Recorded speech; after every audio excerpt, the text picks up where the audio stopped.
Bismillahirrahmanirrahim. Kembali di channel Robi Delpis. Kali ini saya ingin membahas mengenai kondisi perekonomian Indonesia itu pasca adanya kebijakan efisiensi anggaran. Di video yang lalu hari kemarin ya dengan judul dampak efisiensi anggaran disebutkan bahwa jumlah efisiensi yang akan dilakukan itu angkanya adalah 306, sekian triliun ya. Dan itu ya memangkas beberapa aspek ya, terutama seperti alat tulis kantor, kemudian sarana prasarana untuk tiap kementerian.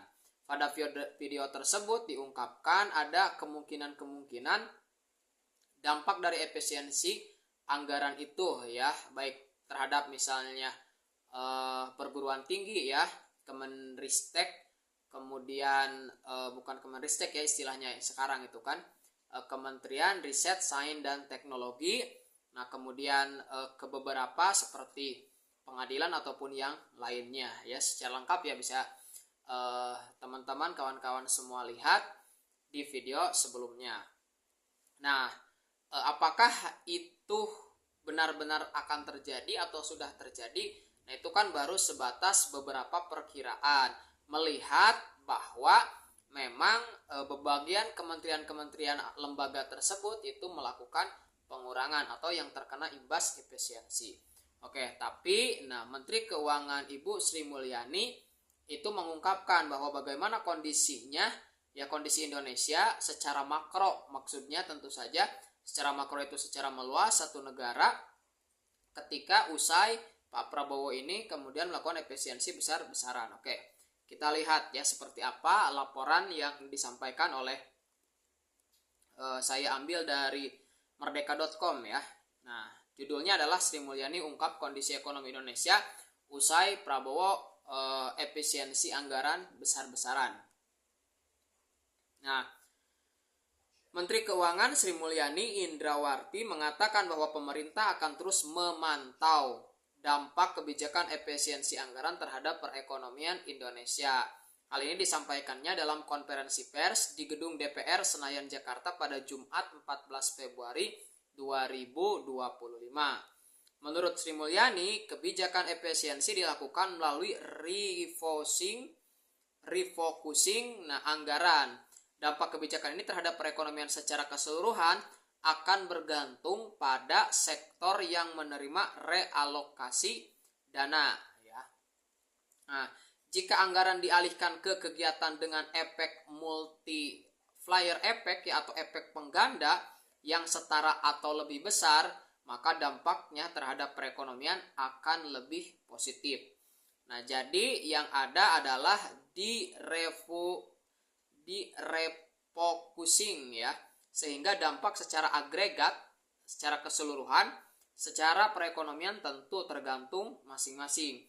Kalau realokasinya pada aktivitas yang menimbulkan multiplier effect atau yang sama atau bahkan lebih besar, dampak dari perekonomian akan jauh lebih baik.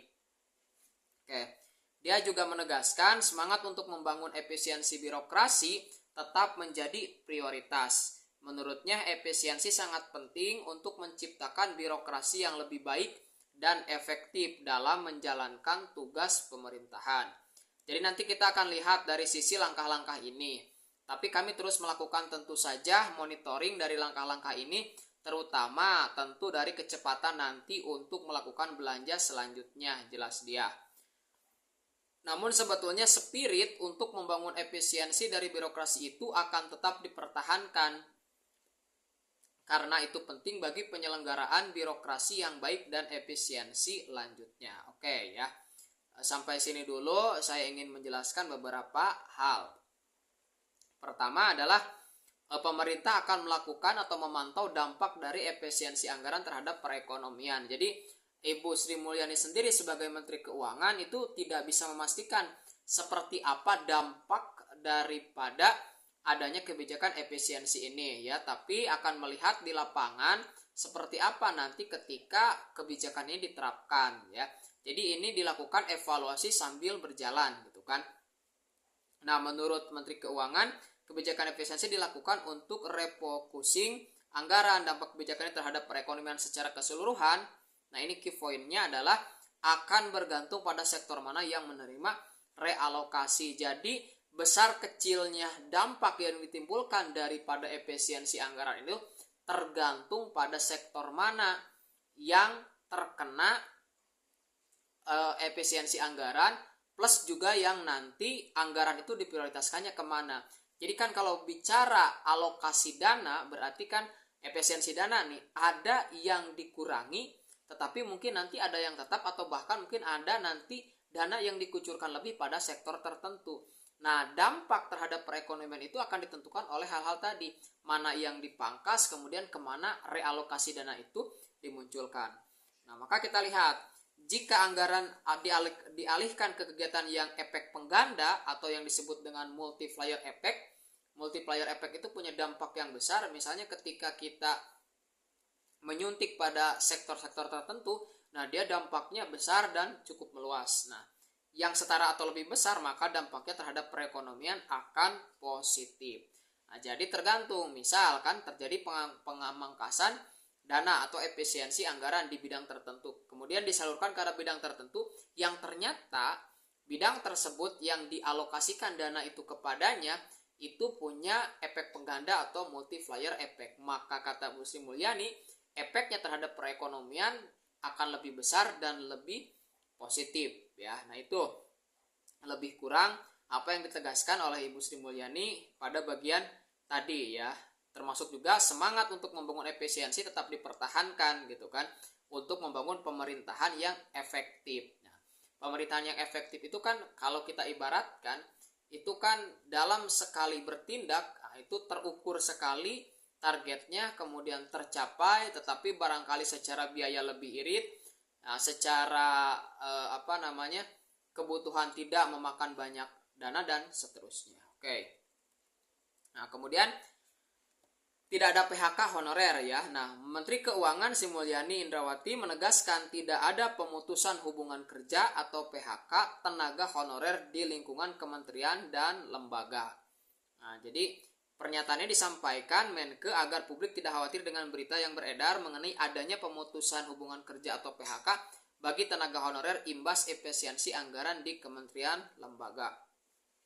Terkait berita PHK honorer di lingkungan kementerian dan lembaga, dengan ini disampaikan bahwa tidak ada PHK tenaga honorer di lingkungan kementerian dan lembaga.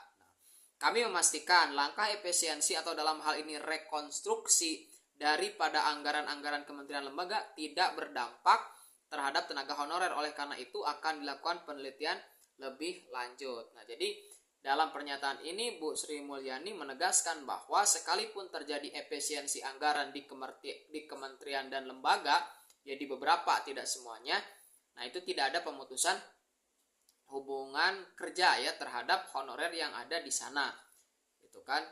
Dan memang ya pernyataan ini sebetulnya cukup konsisten ketika dikatakan bahwa menurut data itu kan terjadinya pemangkasan itu kan pada alokasi dana seperti alat tulis kantor, sarana prasarana dan lain sebagainya. Artinya kalau memang itu yang dipangkas, mestinya memang tidak ada pemutusan hubungan kerja ya, baik untuk terutama ya tenaga honorer yang ada di lingkungan. Tapi ya kita lihat nanti kenyataannya seperti apa, apakah benar seperti apa yang dikatakan oleh Bu Sri Mulyani atau seperti apa. Nah, kemudian efisiensi untuk perbaikan pengelolaan anggaran. Terkait dengan efisiensi anggaran yang dilakukan oleh pemerintah, Sri Mulyani menyampaikan bahwa langkah-langkah tersebut lebih difokuskan tadi ya, refocusing. Jadi lebih difokuskan pada penataan dan perbaikan dalam pengelolaan anggaran, bukan pada pengurangan jumlah tenaga kerja.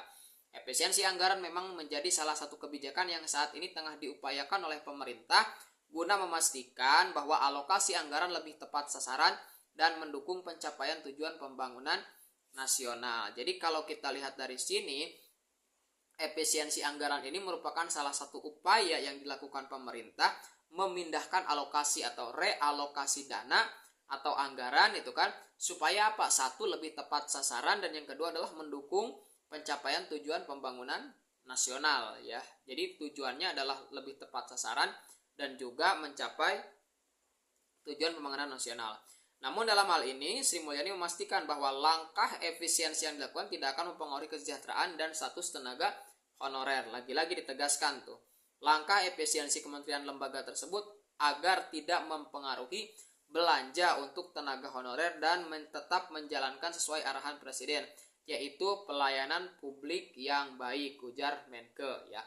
Oke, jadi terjadinya pemangkasan anggaran atau yang disebut dengan efisiensi anggaran itu ya secara dampak terhadap perekonomian akan dipantau. Ya, jadi belum ada yang pasti karena kebijakan ini kan baru bergulir. Nah, kemudian ya tidak akan ada pemutusan hubungan kerja bagi tenaga honorer yang ada di kementerian dan lembaga. Kenapa? Karena seperti dijelaskan pada video sebelumnya bahwa yang dipangkas itu kan lebih pada alat tulis kantor ya, sarana prasarana dan lain sebagainya. Memang ketika Bu Sri Mulyani mengatakan tidak akan ada pengaruhnya terhadap kesejahteraan dan tenaga honorer di lingkungan kementerian, mestinya memang itu yang terjadi. Tetapi kita belum tahu ya, dan akan kita lihat apakah memang terjadi seperti itu atau seperti apa. Nah, dan yang menarik adalah apakah realokasi ini, efisiensi anggaran ini akan menghasilkan sesuatu yang lebih positif terhadap perekonomian atau tidak ya. Nah, ini juga yang masih akan terus dipantau oleh Menteri Keuangan, khususnya dalam hal ini adalah Bu Sri Mulyani. Oke ya. Nah, kita lihat kan, karena ini kan baru wacana dalam beberapa hari atau beberapa minggu terakhir gitu ya. Nah, kita akan lihat seperti apa nanti dampak-dampaknya terhadap perekonomian secara umum, apakah akan lebih positif ya atau justru membawa pada hal-hal yang lebih negatif ya atau kurang. Oke, seperti itu barangkali untuk dampak efisiensi yang ditegaskan oleh Bu Sri Mulyani.